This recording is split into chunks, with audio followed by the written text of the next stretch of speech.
program Omunnyo Ku Makya.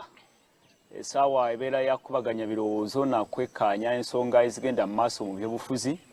Amanya nga bulijjo nze Tusima Apollo nkubuuzaako nti wasuze otya nnyabo, wasuze otya ssebo gwali ku Munnyo Ku Makya. Tukulisaayo mu program omusunsuzi kadde nga bwe nkutegeeza nti ka byabufuzi era byabufuzi. Tusaasidde nnyo bannaffe abafunye ebizibu eby'enjawulo, abafunye ebirungi twebalizako Mukama Katonda. Ensonga etuleese enkyaleero yeya endagaano eyakolebwa wakati wa company Vinci Coffee Company Limited ne gavumenti ya Uganda okusunsula n'okulongoosa emmwanyi zaffe mu ggwanga Uganda. Ensonga eno yali nnyo ku mwanjo omwezi oguwedde kumpi gwonna nga bakubaganya ebirowoozo byonna byetoolera ku nsonga eno y'emu. Na butya gavumenti bwe yatuuka okuwa endagaano oba contract eri company eya Vinci Coffee Company Limited n'ebiri mu ndagaano mwennyini nga bitankanibwa. Abamu bagamba nti endagaano yandibadde esazibwamu, abalala bagamba nti kale weewaawo tugenderaawo, abalala bagamba nti kale yandibadde obaolyawo wabeerawo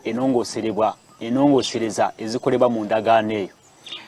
Endagaano eno ensonga eno yatuuka n'eri akakiiko aka Parliament ak'ebyobusuubuzi n'amakolero, era akakiiko ne kakola lipoota akakulirwa Honorable Mwene Mpaka. Baatutegeeza nti lipoota yakolebwa era nebeera nga erindiridde okuleetebwa mu Parliament ekubaganya ebirowoozo ku nsonga eyo. Bannayuganda bategeere ki ekituufu ekigenda okutuuka ku mwanya yaabwe, ekirime ekimu ku ebyo ebisinga okuyingiza ensimbi mu ggwanga Uganda. Abatulaba ku Soul TV wetuukidde wano nga ababaka ba Parliament abamu si basanyufu, beemulugunya abamu nti lipooti ng'eruddewo. Mu ntuula ezibaddewo wiiki ewedde, ababaka abamu bavuddeyo ne basaba nti weewaawo lipooti yandibadde ereetebwa n'ekubaganyizibwako ebirowoozo, bannayuganda ne bategeera kiki ekituufu. Ate abamu nga Honorable David Kabanda ow'e Kasambya County ye yatuuka n'okuga nti obaolyawo wandibanga waliwo okutiisatiisibwa okwatuukawo ku bakulembeze obatwala Parliament okulabika nti lipooti eno bwa erwawo okuleetebwa n'okubaganyako ebirowoozo. Ensonga eno okugyogerako tusinkanye era tuli n'omubaka wa Jinja West Honorable Dr. Timothy Lusala. Y'omu ku abo abaasinga okuvaayo okuteeka eddoboozi lyabwe ku nsonga eno ey'emmwanyi, era tuli naye enkyaleero. Honorable, tusase nnyo okubanga tusinkanye enkyaleero. Buuza kubalaba Soul TV tutandike program. Yes, omutwe gasseeko ku makya ga leero mu programu eno ntuusa okubaaniriza okuba nti tukubaganya ebirowoozo ku nsonga eyo gye tumanyi nti nno y'amaanyi nnyo gye muli era mugiwa obudde n'ebiseera. Bamwe bali kujja kutwegattako ku Soul TV ku makya ga leero. Kale, Honorable ndoza tugende ku nsonga yennyini etuleese butereevu. Nga bwe njogedde oli omu ku abo abavaayo ne bateeka eddoboozi ku nsonga eno ey'endagaano ku mwanyi yaffe. Ababaka abamu simanyi oli omu ku abo abatali bamativu n'entambuza y'ensonga eno nga bwegenda mu Parliament. Yes, ekyo kituufu. Era ekituufu kyabyo byonna kiri nti report tennaba kuteesebwako mu Parliament, report yakolebwa naye tennabeera tabled. Baatusuubiza nti bajja kufuna olunaku bagiteeke ku order paper, ffenna tutegeere olunaku lwe tugenda ogiteesaako era tugende tukubaganye ebirowoozo ku report eyo. Wabula mu byonna ekitwogeza ebintu ebingi oba ebigambo ebingi yadde ripooti tennafuluma, y'ennaku gye tulengedde mu maaso egenda okuleetebwa okuba nti emmwanyi tezikyalina katale. Endagaano kimu ku ebyo ebibi, naye nga ekisinga okuba ekibi era ekinyigiriza omulimi kwe kuba nti twava mu International Coffee Organization. Kitegeeza nti akatale ke tubadde nako akabadde obvious nga bw'olaba ensi ezirina amafuta bwe zitunda amafuta gaazo mu kibiina eky'obwegasi singa OPEC nti buli nsi baba n'obungi bwe bagiwa nti gwe leeta obuzito bwe buti gwe leeta obuzito bwe buti. Kati ffe bwe tuvaamu kitegeeza nti tugenda sigala nga tutunda emmwanyi yaffe mu nkwasaganya gy'onooyita black market. Black market ebibaayo okusika eriiso ly'omuguzi okuba nti akugulako olina okussa bbeeyi ebeere wansi wa International Coffee Organization ensi ezo bbeeyi kwe ziri kutundira ate gwe ye erina kuba ya wansi osobole okuyitawo. Tulabira ddala nti omulimi teyandyagadde atunde emmwanyi ye ku bbeeyi eya wansi, omulimi teyandyagadde kutunda mmwanyi ye ng'akukuta bukukusi. So olabira ddala nti embeera eyo yokka ey'okutujja mu International Coffee Organization bw'eneebuza akatale k'emmwanyi omulimi mwennyini agenda tandika okunyoonya oyo gwe bagamba nti asobola oggula, ajja kuba n'abamukubira amasimu bangi kubanga ke katale akanaabaawo kokka. So mu kuba nti ke katale akanaabaawo kokka n'ebbeeyi gy'ayogerako mu ndagaano ayinza obutagikozesa n'akozesa bbeeyi eya wansi ku eyo eri mu ndagaano. N'anyoonya omutindo ogwa waggulu ennyo nti omuleetedde ekkutiya 30 ag'emmwanyi n'asengejja n'afuna ekika kiri kyasingira ddala okwagala kye bayita cream. Ekika ekyo kyayagalira ddala n'akisengejja mu kutiya 30 n'akulaga nti afunyeemu emu. N'agamba nti gwe genda onyoonya akatale k'ekkutiya ziri 29 nze neetaaga emu eno yokka. N'ebbeeyi y'ekkutiya ey'emu gy'atwala n'abanga yagisalawo kubanga muba bangi abamwetoolodde awo abaagala okumuguza emmwanyi. So tulabira ddala nti ennaku etwerokedde mu kiseera ekyo eky'omu maaso, tulabira ddala nti embeera eyo si nnungi. Mu mbeera bw'etyo kijja kuwaliriza abalimi okusigula emmwanyi okuziggyayo badde mu birala badde mu matooke badde mu bino badde mu biri. Ekyo tekitutwala mu maaso kituzza mabega. Emmwanyi etwala emyaka 4 n'omusobo okuba nti nno etuuse okunogebwa. Omuntu yateekayo obudde ebiseera n'ateekamu ne ssente okumwonoona otwala butwazi ddakiika. Naye bw'oba omwonoonye okuzzaawo kyoyonoonye okuddamu okukizimba kijja twala emyaka egitakka wansi wa 15. So ebimu ku bye tuteesa ebimu ku bye tukola twetaaga ne tuba beegendereza nnyo. Emmwanyi teringa nnyaanya nti akatale we kaba kabuze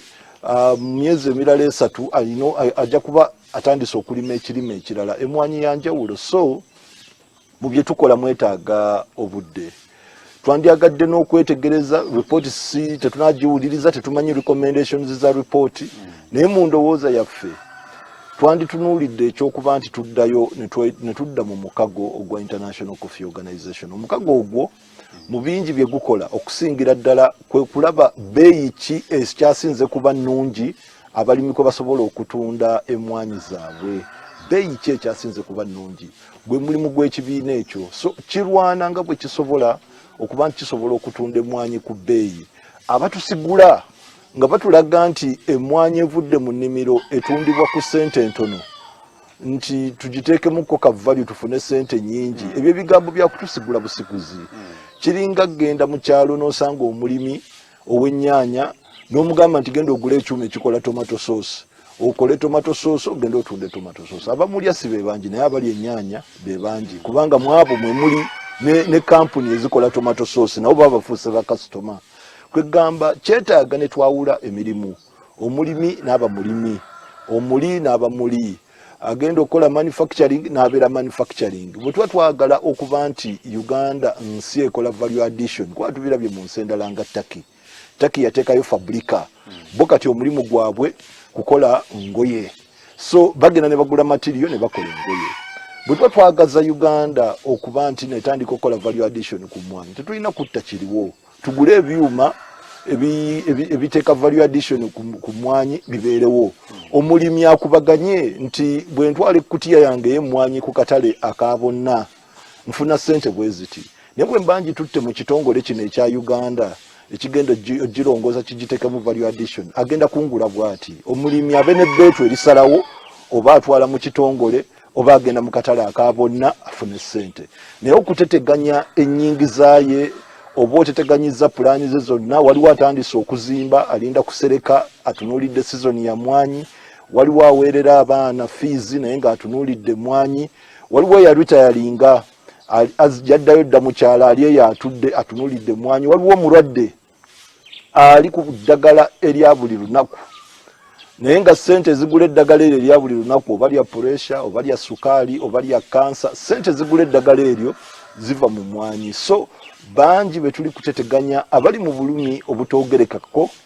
naye nga abavuddeyo abateteganya abantu bano tebatuwadde ensonga nambulukufu etumatiza nti kirungi tumenye pulaani eza buli omu. Abadde mu mmwanyi emyaka 2 emyaka 10, abadde n'ennimiro y'emmwanyi enkadde gyalabiridde emyaka miyitirivu gwe eyasikira ennimiro y'emmwanyi, tetumuwadde justification mumatiza nti kyetuliko kyekituufu. So ffe ng'abakulembeze twetaaga okwekuba mu bifuba. Ripooti ebwe n'aba efulumye ejja tuwa direction, kubanga decision ya parliament eri arrived at by way of motion. So mu kutebolinga report tudebatinga, then netuvaawo ne motion oba netuvaawo n'enzikirizaganya eraga nti no position ya parliament ku nsonga y'emmwanyi yeeno. So omukolo omukulu gwegwo nga batuleetedde report mu parliament. Honorable okuluyisaawo okuleeta report mu parliament, okiraba nga kya bulijjo oba kiri unique, kirimu engeri kuba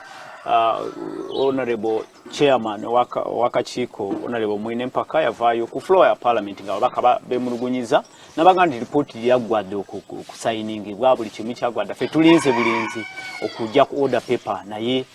n'olwaleero Catholics bill tenaba kulabika ku order paper. Olabamu ki mu mbeera eyo kuba nti bagiruyisizaawo okugireeta? Bwe mba nkitunuulidde nga siriimu kyekubira, ndikulaba nti akaseera kano ke tulimu ak'omwezi guno tuli mu kaseera ka kuwandiika budget gye bagenda osoma omwezi ogujja. Budget egenda otambuza eggwanga mu mwaka ogujja. Budget eno ekolebwa ffe ababaka, era twekutulakutulamu ne tubeera mu bukiiko obw'enjawulo, buli kakiiko ne katikola enteesaganya ku budget eya ministries ez'enjawulo. Kaakati teri kakiiko kaakoze report, naye report ezo zigenda fuluma okutandiika ne wiiki ejja,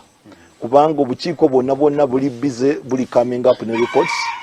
zigenda tandika wiiki ejja zibeere tabled, kubanga tulina deadline gye tusubmitting ebintu ebyo okusobozesa omulimu ogw'okukompilinga okufuna budget eyo gy'olaba minister wa finance ng'akutte briefcase nga zze okusoma ate nga mukolo mukulu. So akaseera kano olabira ddala nti kazibu nnyo, ate kabadde kanjawulo ku myaka egy'emabega, nti omwaka guno engeri gye twafiirwa speaker twaluzinga weeks 3 ezaali very important. So submission ya ministerial policy statements never affected, submission ya alternative policy statements never affected, neziba submitted late. So weeks ezesatu tezitukkiriza kukola mirimu nga bwe tubadde tukola, wabula okubanga tukola emisana n'ekiro. So in that spirit, kubanga newe banaaba bagitaddeyo olwaleero, abanaaba mu parliament bajja kuba batono, abasinga bali mu bukiiko, bali mu lusirika beesuuliridde basobole okubaako nebyo bamaliriza ku budget. So mu ndowooza yange nteesa nti mu wiiki ejja tunaaba tumaze okusubmitinga report y'ensonga eba esookera ddala, kubanga y'ensonga ey'omwanjo mu ggwanga. Ya mwanjo kubanga ebintu tuli bigula mu buseere, naye waliwo yeesigamye ku mwanya okugula ebintu ebyo mu buseere. Sabbuuni ali mu buseere, amafuta galinnya enkya n'eggulo, n'ebirala byonna. Gavumenti yeetaaga omusolo. Omusolo gwa gavumenti ogukyasinze kuba munene gwe musolo oguli indirect, gwenyigiriza mu sukaali, mu sabbuuni, mu mafuta ne mu birala bye tugula. Abasasula omusolo guno si be bagagga. Abasasula omusolo guno be bantu abasookebwako, omuntu gwe bayita owa wansi, naye ate omuntu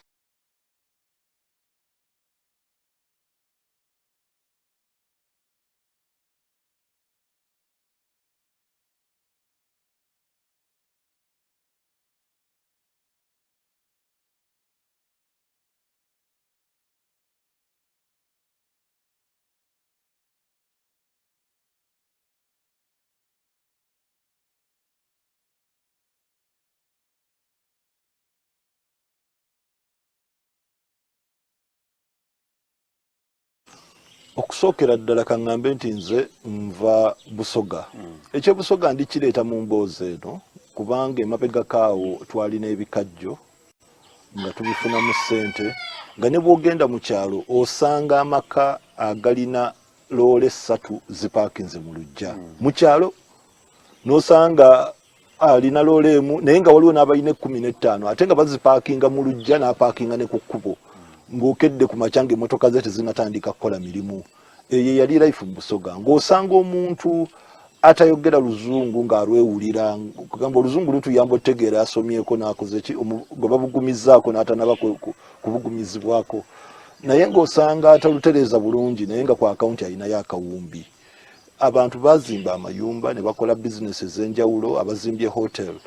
Ebyo byonna nga biva mu bikajjo. Naye ekiseera kyatuuka etteeka ery'ebikajjo ne lijja. Etteeka ery'ebikajjo nga lirina engeri gye likugira okuba nti olina gw'oguza ebikajjo. Etteeka ery'ebikajjo ne lijjamu obunomero obutaaliwo obwali obungi. Ne tumaliriza nga gw'oguza waliwo omugezi ow'omu Kampala ayingiddewo nga agenda n'afuna pamiti kuwa ekyuma oli gw'oguza. Kati najja kuggwa omulimi n'akola ki n'akusuubula. Oli agula alina ekitiibwa kye yeeteekamu nti munene nnyo okumutuukako oba okumuguza olina kufuna pamiti n'omuwa akawunti akusasulira ku akawunti. Bingi ebyakyuka bye twali tetumanyiiridde. Kakati olwateekawo ekya pamiti ne kiwa omwaganywa abagezi benzi okugamba ab'omu Kampala kubanga era baavanga eno ne bajja ne bafuna pamiti. Kakati gwe watikkanga loole ne bakugula obukadde 2 ono wa pamiti ajja n'agamba nkuwa emitwalo 10. N'olabira ddala nga tosobola kutunda n'omugoba oba n'oyomba oba n'ovuma n'agenda naye nga bonna beesibye ekintu kimu bagula ssente zeezo. So mu kumaliriza tojja tutunuulira bikajjo nga biri awo. Ekiseera kyatuuka nga n'abo abalina pamiti babanyoonya nga tebalabika. Ng'onyoonya n'akuwa emitwalo 10 naye nga naye talabika. Ng'alabisa gamba kankuwe 8 era n'okkiriza. So ne tumaliriza nga abamu ebikajjo babisimbuddeyo babitemye babiggyeyo ne badda mu birime ebirala. So ekintu kino twogera tukimanyi tumanyi obulumi bwakyo. Ebikajjo bitwala emyaka 2 naye kitweraliikiriza kubanga emmwanyi ate yeetwala akaseera kanene. Emmwanyi tuzze okusikira betwasangawo nga Uganda yeesigamye ku bintu 2 mmwanyi na pamba. Naye pamba yesimanyi gyali kubanga ndudde n'okulaba pamba eyakava mu nnimiro sinza nakulaga bwafaanana era manyi Abannayuganda bangi tebayinza kulaga naye nkulaga emmwanyi ne bw'ogitaddeawo nkulaga nti eyo ki mmwanyi. Naye tusa okweraliikirira nti betugenda okuzaala oba be banaazaala bajja tuuka nga ebintu byakusomako busomi mu bitabo nga ne bw'osuulaawo emmwanyi tayinza tegeera nti eyo ki mmwanyi. Naye ate twerokedde okwavuwala. So nze neetegekedde ripooti eyo okusookera ddala nga nina obulumi ku mutima bwe tubadde nabwe Busoga ku bikajjo ate nga nina obweraliikirivu kubanga ndi kulaba kyogamba honorable etteeka bwe baleeta etteeka ku bikajjo kyakosa nnyo production n'engeri abalimi b'ebikajjo bafunangamu kasente mu bikajjo byabwe. Kati etteeka lijja nga lirigezaako ku streamline nga n'okuorganizinga. Kati nga lino etteeka bwe liri kulaga nti omuguzi agenda kuba omu era omuguzi w'emmwanyi y'ono. Kyokka tebali kulaga nti omuguzi w'emmwanyi alina n'ekika oba omutindo gw'emmwanyi gw'ayagala. Okiraba? Kakati tujja kumaliriza nga gwe naawe ne bw'olina emmwanyi ng'olemeddwa ogitunda n'ogamba nti kanzikakkanye obusungu kaŋŋende nguza omuguzi oyo gwe bazze boogerako mu paliyamenti. Ojja tuuka okwagala omuguza emmwanyi zo oba okutunda emmwanyi naawe tosobola mutuukako. Naye nga waliwo omugezi asobola omutuukako. Omugezi oyo nga bamuwadde pamiti ajja supplying bamuwadde ku pamiti kuliko n'obuzito nti gwe tusupplying ttaani 3,000 oba ttaani 4,000 n'abalala nabo babawe kubanga mpulira ayinza otandikira mu ttaani 2,700. So ayinza okutula mbaawe 4 baawe 2 baawaki. Kati bano abafuna pamiti ebiseera ebisinga tebaba balimi tamanyi kwata nkumbi n'ebyemmwanyi tebabimanyi. Kati abo be batuukirira ab'enjawulo ate nabo baba ne babulooka tayagala kujja mu byalo abana abajja mu byalo namugamba nti genda ogigule naye gigule ku bbeeyi bweti bw'atumye naye n'ayongera ottema. So amawulire gagenda otuuka ku mulimi mwennyini atunda nga ssente ze bamugamba taziwulirangako era tamanyangako bukyanga abaawo nti emmwanyi erigwa netuuka ku ssente ezo. So mubaamu ab'obusungu abasalawo eyonoonekere mu nnimiro era mujja ziraba nga tebakyazirimamu era mujja kulaba okuzika okw'amaanyi naye kati wabaawo oli atunuulira ettaka lye n'agamba nti ettaka tuzze tulisikira nga tetuligabana ng'abaana so ettaka kati lyatoniwa mu kifo ky'okutunuulira emmwanyi zino zizike toyinza kuba na motivation fe mu lusoga tukuyita kuduba weeding n'olima mu mmwanyi ng'omanya akatale kaazo kali wansi so you stop taking care of the garden neyonoonekera ddala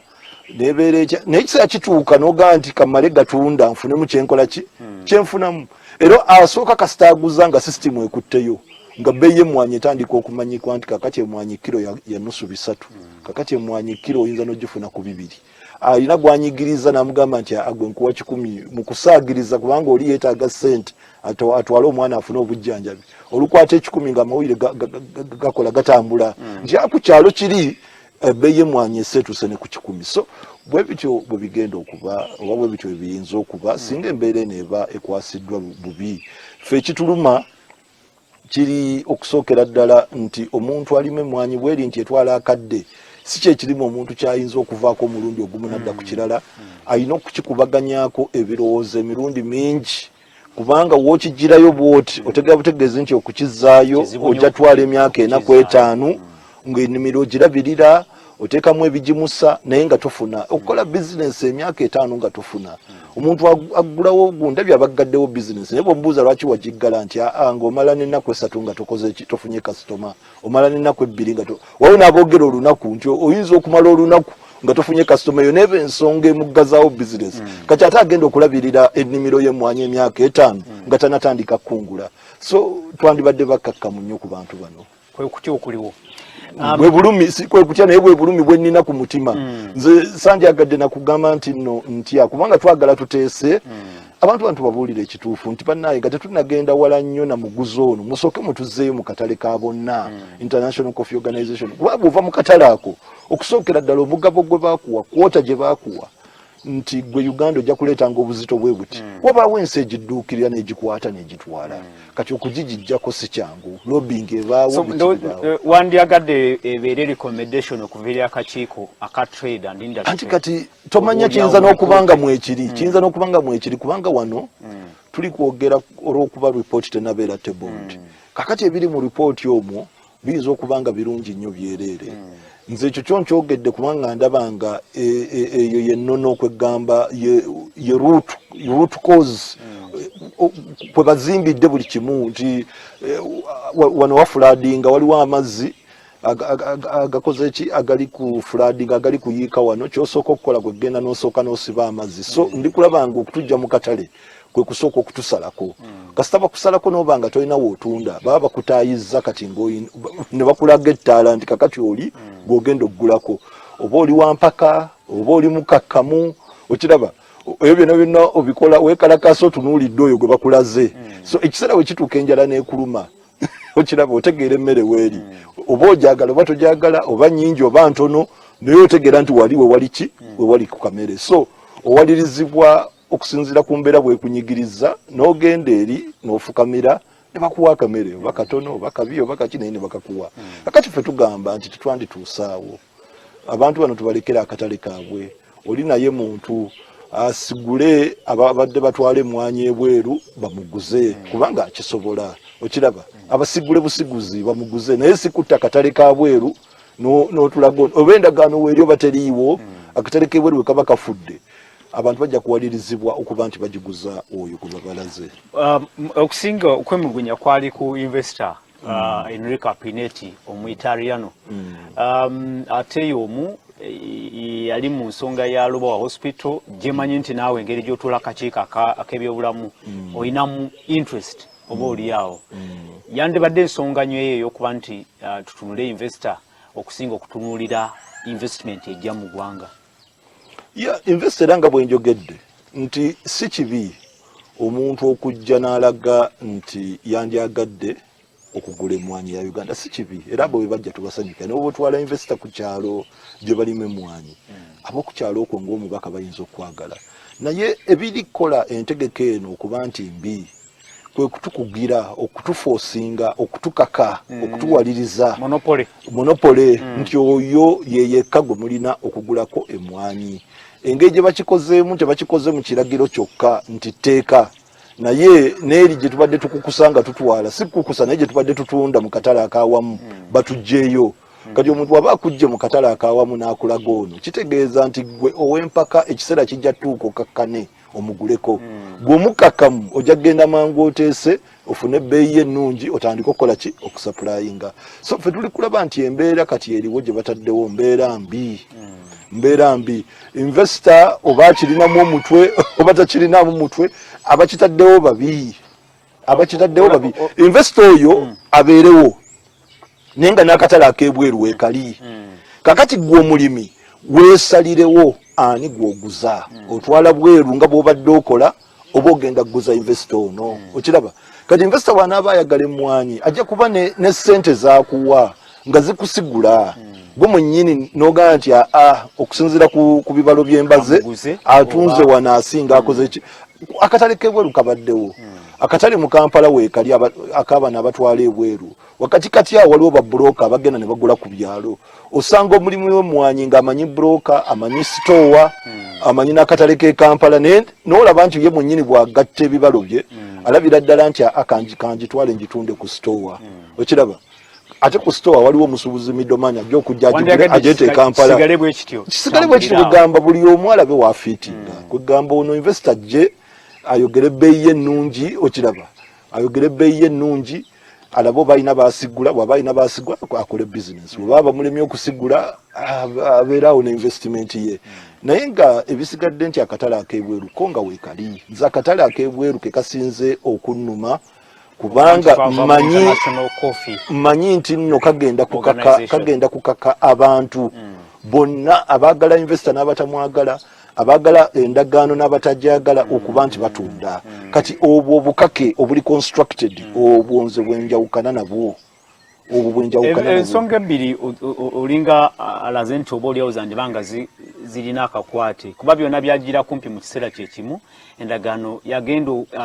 twagenda okuva mu international coffee agreement ne wayitawo ndowooza omwezi gwalinga gumu ate ne wajja endagaano eno eyaki endagaano eno eyakuwa Vinci Coffee Company Limited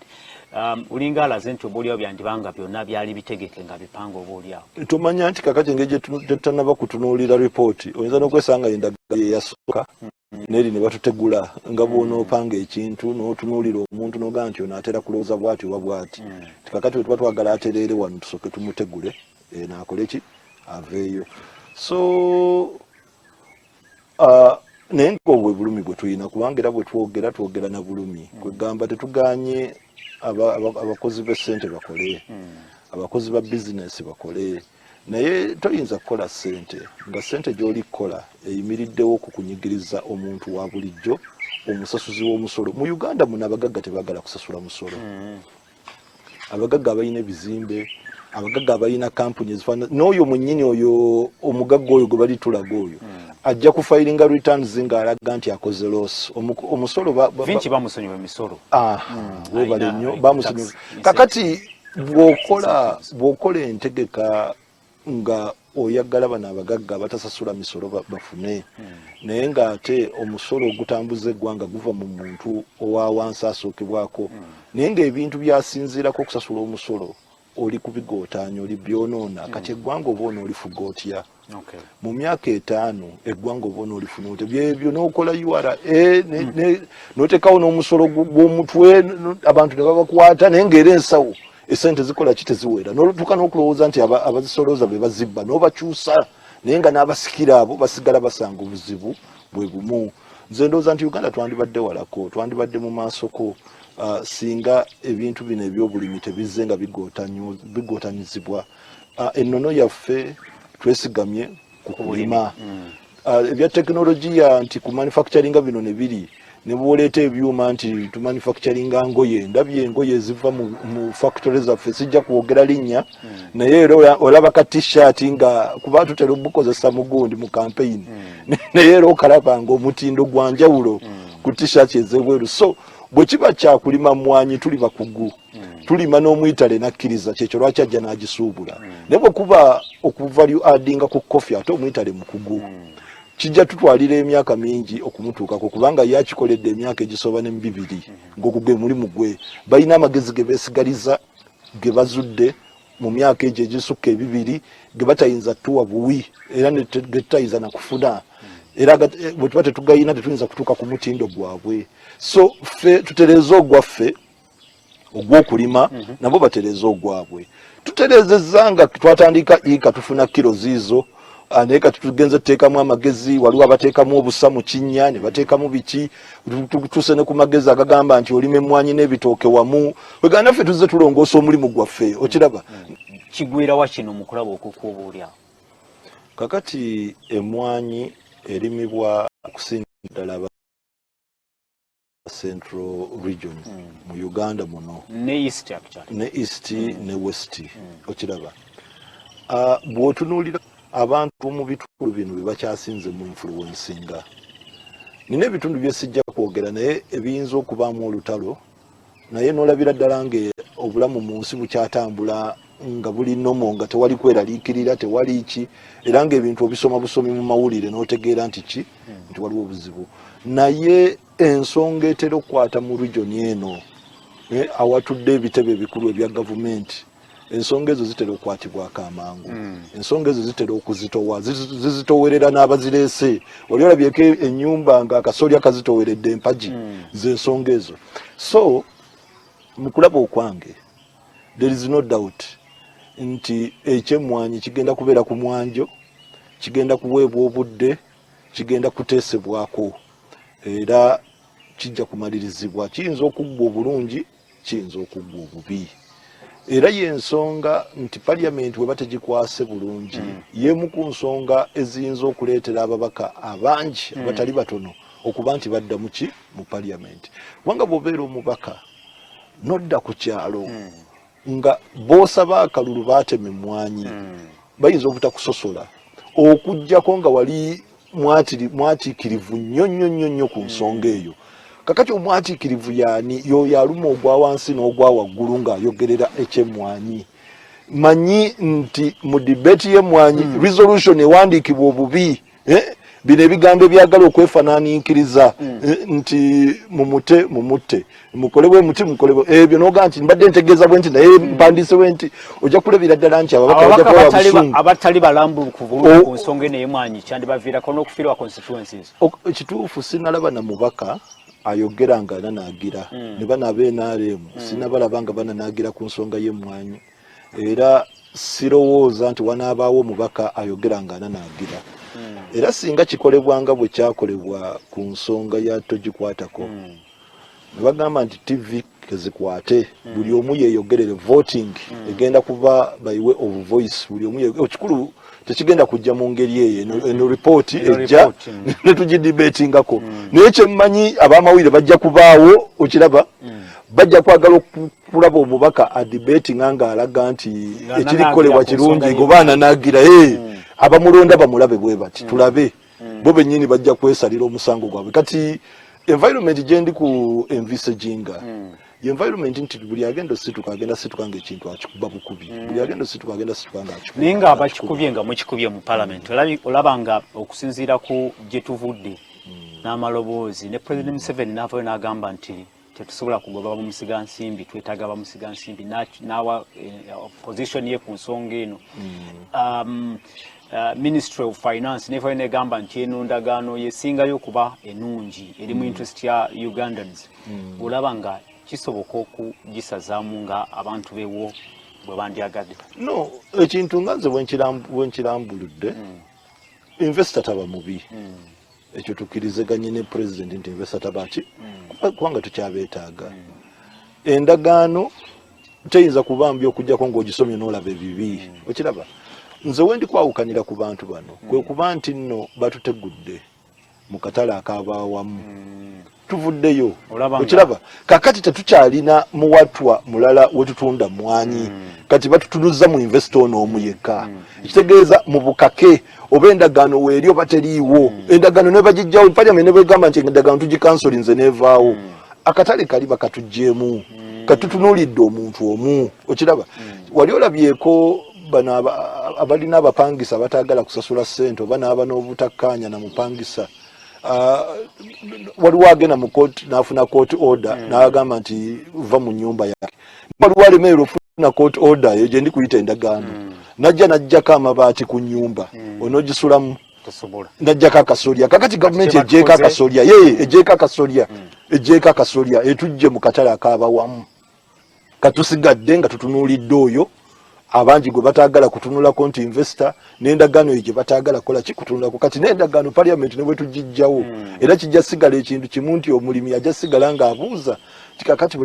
bwe tuli nti emwanyi edibye waliwo gwe mwatulaga nga gwe mwayogerangako era ojja balaba ng'erinnya Pineti balijjukira tibannaayo omukyalo oyo tumusanga wa baani abamugulira oli kunfuna ne babuloka bajja tandika kyangu nnyo ne bwe kibeera nga si Enrica Pineti oba Vinci Company ne babeera nga si yali ne mubanga mugisazizaamu endagaano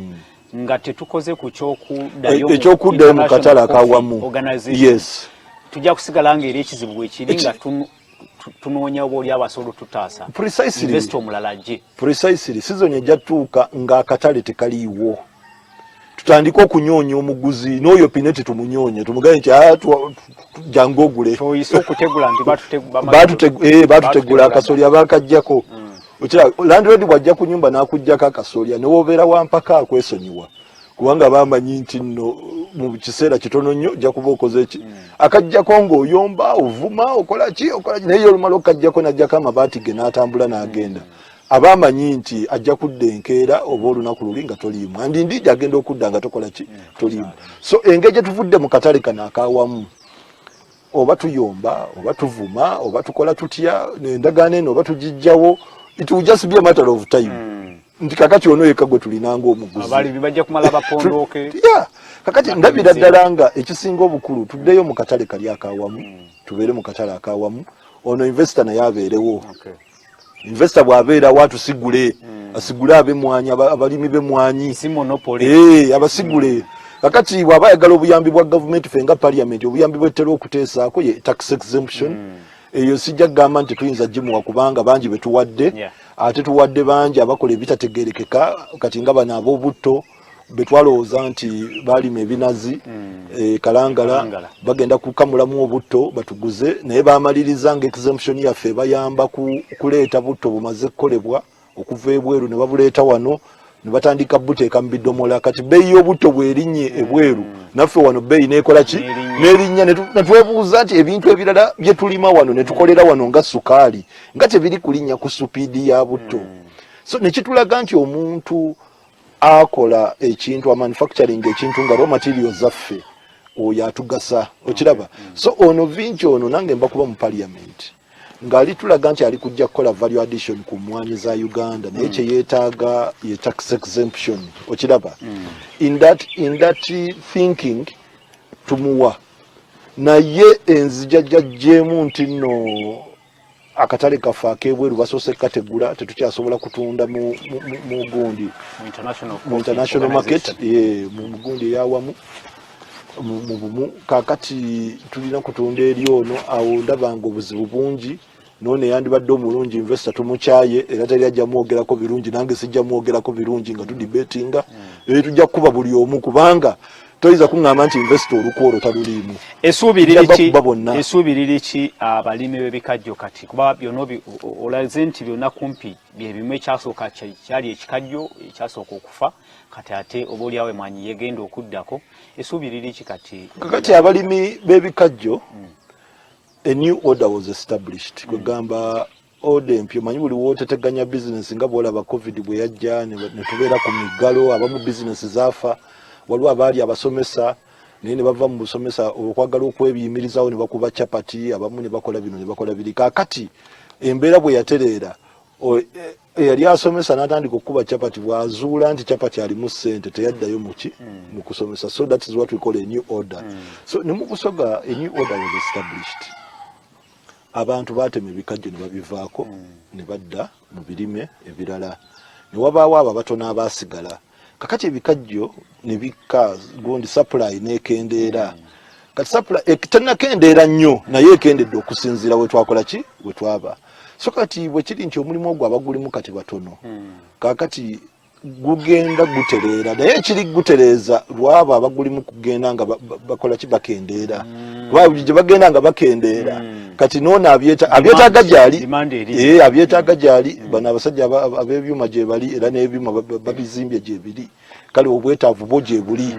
naye bino gavumenti byeyogerera ebintu nti muyingire bizinesi eno muyingire mwanyi epromotinga bangi ne mukiyingira ne babaka okiraba kakati n'ebikajjo babipromotinga bangi ne babiyingira olwabiyingira ne babaka ate mu kubaka babakiramu ne bana abakateekamu ssente tulina naawe betumanyi abateekayo amayumba agawaka ne bafuna ssente ne bateekwa mu bikajjo waliwo abaalina amaduuka nakola capital nga buli ssente evaamu eyingira bikajjo kubanga ebibalo ku lupapula byali birungi okiraba so ne wane mwanyi bazitumbula era waliwo ne bana abakola bizinesi ya nasale bed nabo bayina emwanyi zaabwe zino ez'endokwa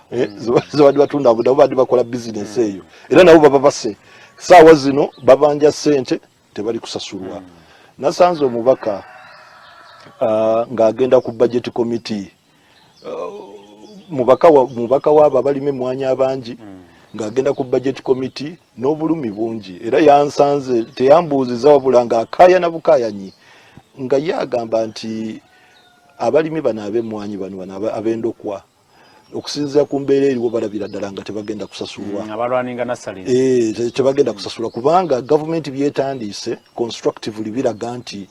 omulimu ogw'emmwanyi abanayuganda mugende nga muguvaamu gugenda kufa constructively olaba omuntu entambula gy'atambulamu nekulaga ekiriwo okiraba so kakati era si basiru bakuba toki balaba gye bigera kyobola abantu batandise okwogera ku marediyo mutusasule ekyobulumi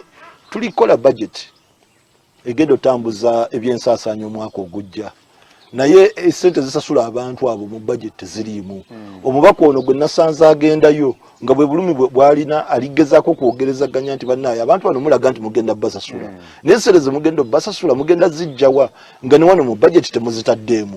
buli obuwumbi oba bumeka naye buli awo jo oba wawulidde oli yabadde ayogera mu parliament ng'alaga nti abasomesa balina akasente ke babadde beetaaga okwetereza oba kabawongera ku musaala oba kakola katya obuwumbi 5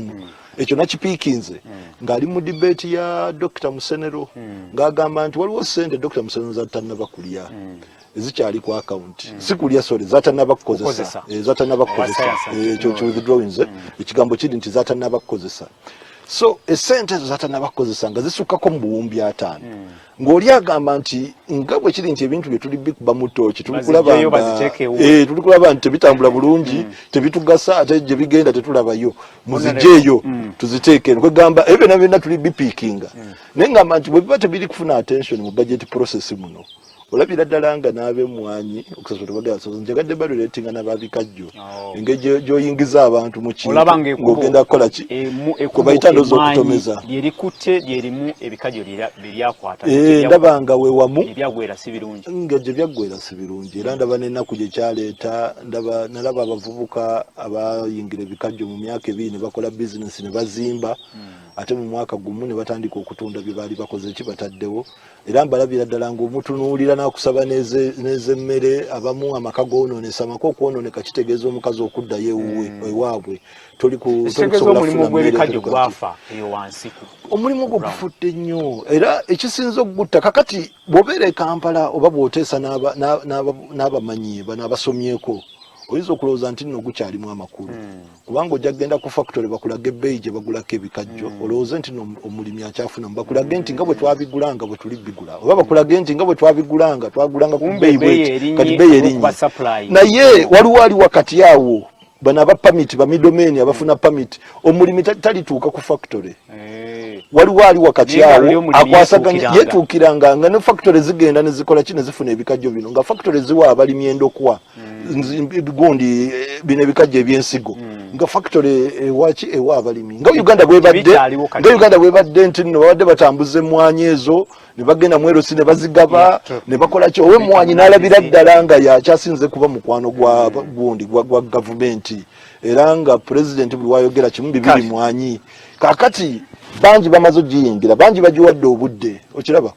bangi batadde obusa mu nnimiro ne bagitemera